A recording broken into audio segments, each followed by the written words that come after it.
Good morning, Washington, and all the ships at sea. How are you doing? You're going to watch me. Welcome to Dave TV. my voice is very deep this morning. Dave TV here on DCRTV.com. Couple interesting things. I like Marc Maron. Spell his name M-A-R-C. I learned that now. Marc Maron.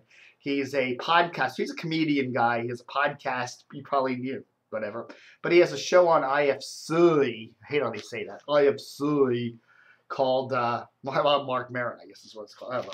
But he has a very good show. I like it a lot. He has a lot of comedian celebs on there, and it's a very funny show. It's one of my favorite shows, and I do watch I punch it up. I don't watch the show live, or it's not live, but when I run it on IFC, I don't watch it that much, but I watch it on the internet. And every time I try to watch it on Comcast's Xfinity.TV, there's always something that screws up. You know what they'll do is they'll run the first segment of the show, and then they run the ads, and then they run the first segment of the show again. And I finally figured out a way that you just have to go in there and constantly monitor and drag the little thing into the second segment, and then the second segment will run, and then the ads made get stuck, and then it goes back to the first segment. Then you have to drag the little thing over to the third segment. And it's anyhow. But if you can get through the show, it's really good. In fact, there was a recent show, second season, one of the later shows, so check it out, where he gets into the whole thing between podcasting and radio, broadcast radio, which is really cool. It's one of the later episodes. Well, let me see what episode that is. In fact, let me try to punch that up here. If I go to Xfinity.TV, the Comcast, the cable company you can't unsubscribe from. Marc Maron, M-A-R-R-O-N. Oh, let's see. That won't search it there. M-A-R-C, M-A-R-R-O-N, right? Why can I not find it here? Let's do that. Let's search. Dude, see, now it won't let me find it. Okay, so let's go to, see how this is what's awful. Marc. I'm doing exactly the search. See, that's why, oh, look at that. It's why Xfinity.TV is so bad. It's just why it's terrible. It's terrible. Isn't that weird? It won't let me find it. I was going to just go with this. Okay, so let's go to TV. Let's go to networks. See, why Xfinity is just crap. Go to IFC. Oh, there he is, Maron. Okay, now we can find it. We have to go to this. But anyhow, the show is called Radio Cowboy.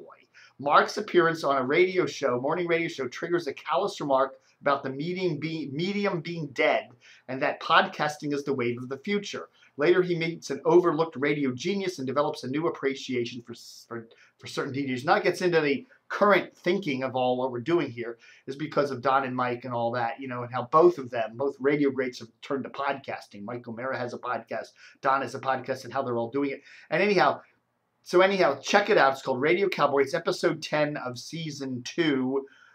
It's on probably on your on-demand or whatever. I don't know. Is that the last episode of the season? Do they do more than 10 episodes? I don't know. But anyhow, excellent. Check it out. Radio Cowboy, Marc Maron's new show. It should be on your on-demand somewhere. But highly recommended. And if you're into that whole thing of where's radio going and what podcasting is and all that crap, and whether that's the future of radio, that's an interesting thing. Now, Marc was on the Junkie Show the other day promoting his TV show and all that and his comedy specials on Netflix. And in fact, you can watch the first season of Maron's show on Netflix, minus the commercials. So that's good. But this is the second season. And so anyway, Marc was on the Junkie Show the other day and also talked about the whole thing of podcasting.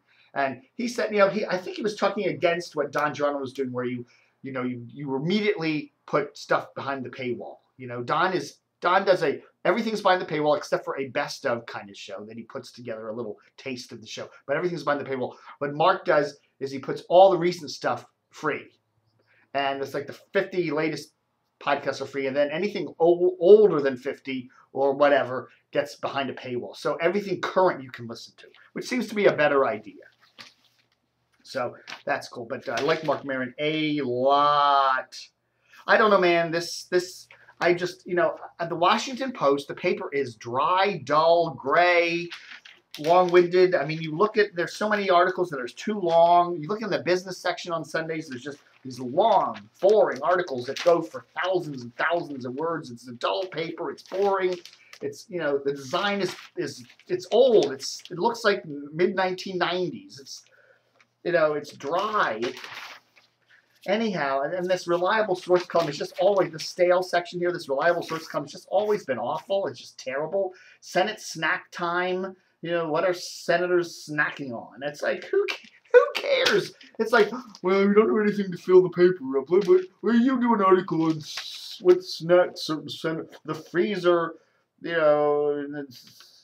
Dr. Pepper, Ted Cruz likes Dr. Pepper, and Rand Paul likes Pop-Tarts. And, I mean, this is just stupid. Why not just, do we need even dumb, if we can't find any news, let's put some dumb stuff. But anyhow, Emily Yahr, I kind of like Emily Yahr. She used to write the TV highlights thing. Now she kind of does, since Lisa DeMarais left the paper, she kind of does some of the entertainment-y radio stuff in here. And there's an interesting article here on Clear Channel. Clear Channel does this thing where they have an On the Verge contest with their iHeartRadio, and then if you do well in that, they really hype your songs on their radio stations. Kind of a payola kind of thingy, but it's technically not,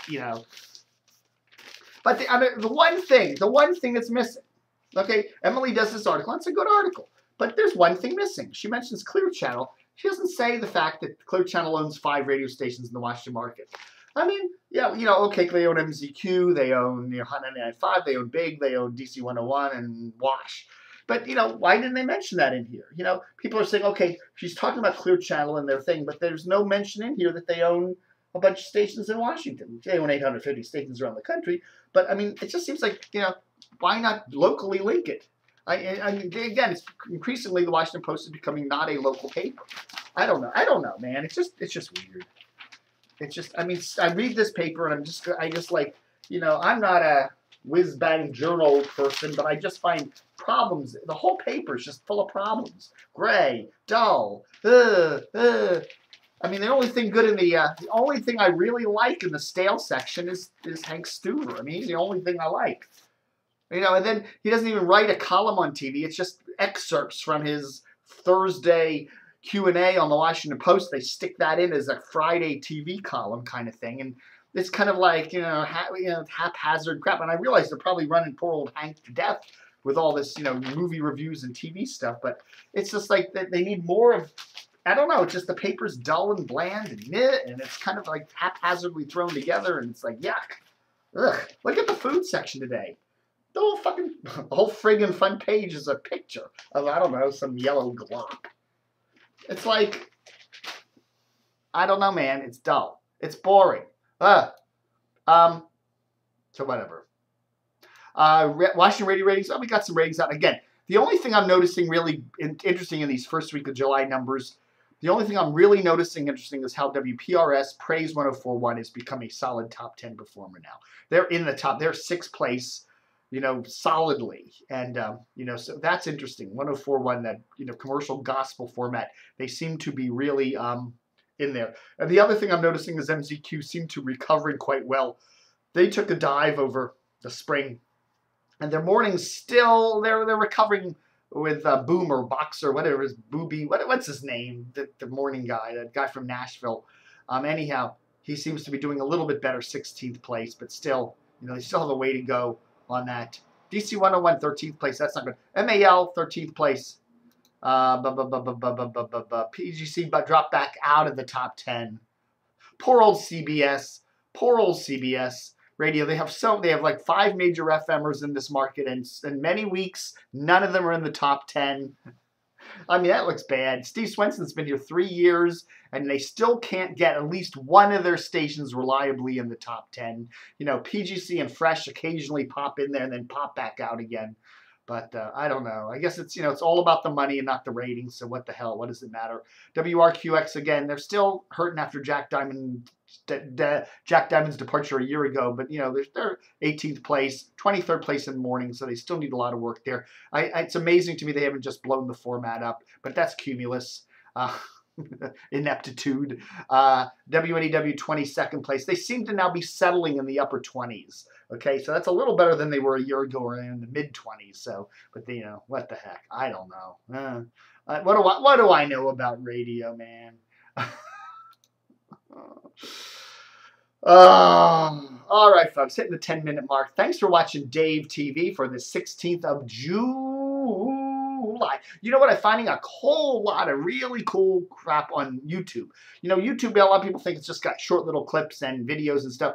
There's a lot of cool, like, long-form documentary stuff on there. What was it? Last night I watched something called British Synth.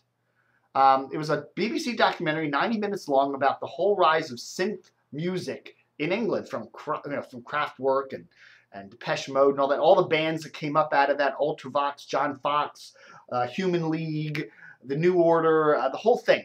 And it was a really fascinating documentary, and it covered a lot of bands that I really love. And you know, that's the kind of music I really, back in the 80s and early 90s, that really was cool music, and I have a lot of link to that. But it's really cool. No commercials, 90 minutes, really good documentary on that whole thing. So check it out. And there's a lot of cool, any rock thing you want. If you want Rolling Stones documentaries, you want Aerosmith, you know, behind the scenes stuff, live concerts. There's a whole lot of cool rock stuff up there. Amazing. I was watching David Bowie. They have like whole documentaries on just one small phase of David Bowie's career. David Bowie went to Berlin back, I don't know when it was, late 70s, early 80s, something like that. And he spent, did 3 albums there. Some of his best work, actually, some of his weirdest work with Brian Eno and stuff. And whole documentary on just the David Bowie's Berlin period. Fascinating stuff. So I like YouTube a lot. More and more each day. In fact, I could cut the damn television off and just watch YouTube. I'm perfectly happy doing that. And I may soon do that. All right, folks. Thanks for watching Dave TV. 12-minute mark. Book 'em, Dano.